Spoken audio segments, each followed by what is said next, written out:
বিকেলের শেষ আলো, স্কুল ছুটি হয়ে গেছে। চন্দু আর মিঠু বাড়ি ফিরছে। সামনে গ্রামের পুরনো বাঁশবাগান। চন্দু, আজ অন্য রাস্তা দিয়ে গেলে হয় না? কেন? এই রাস্তা দিয়ে তো রোজ যাই। লোকজন বলে ওখানে ভূত আছে। দূর, ভূত বলে কিছু নেই।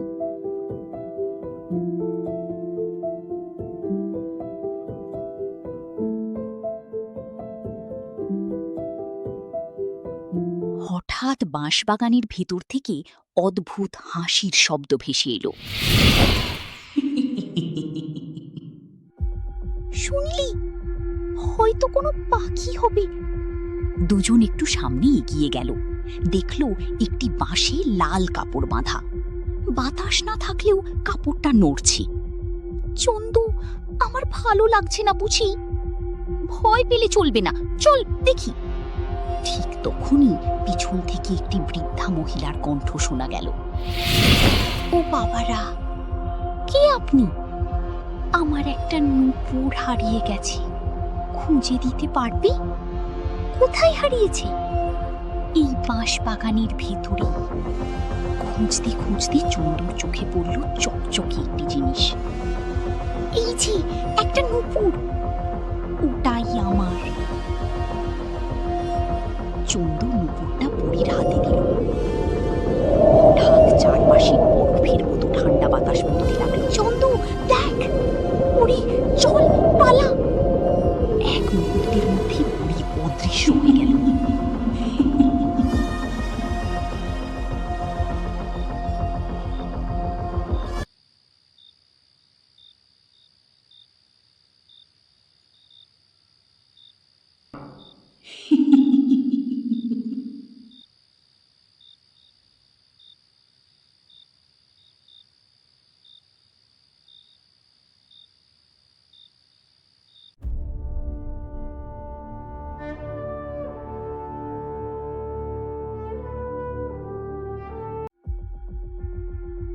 পরদিন তারা গ্রামের হরিপদ কাকার কাছে সব ঘটনা বলল।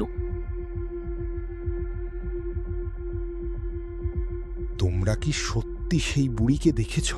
হ্যাঁ কাকা।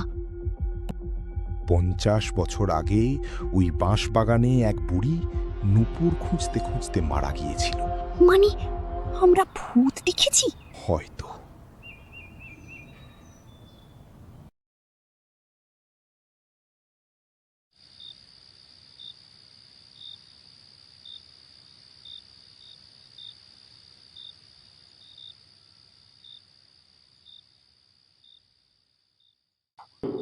সেদিন গভীর রাতে চন্দুর ঘুম ভেঙে গেল।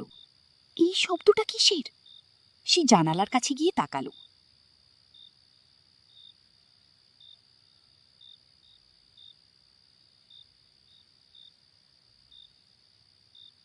জানালার নিচে পড়ে আছে সেই নূপুর। এটা এখানে এলো কি করে? হঠাৎ বাঁশবাগানের দিক থেকে দুটো জলজলি চোখ দেখা গেল। আমার নূপুর ফেরত দাও! কি কি তুমি?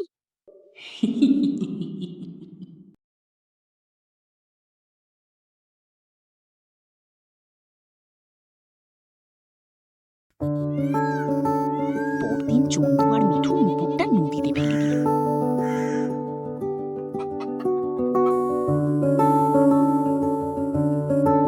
কিন্তু সেই রাতেই বাঁশবাগানের লাল কাপড়ের নিচে আবার নূপুরটা দেখা গেল। আর অন্ধকারের ভেতর থেকে ভেসে এলো, আমার নূপুর ফেরত দাও!